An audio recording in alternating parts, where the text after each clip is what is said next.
Papá, ¿para qué me metes tu teléfono?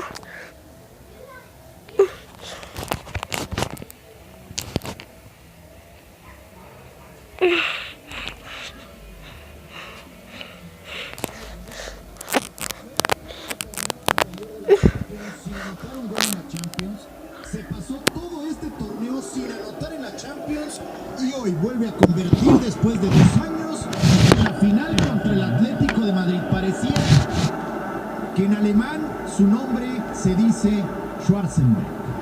Increíble. Increíble. Parecía fuera de juego, pero bueno, trataremos de analizar la jugada desde una lateral. Era el desvío de Vegas.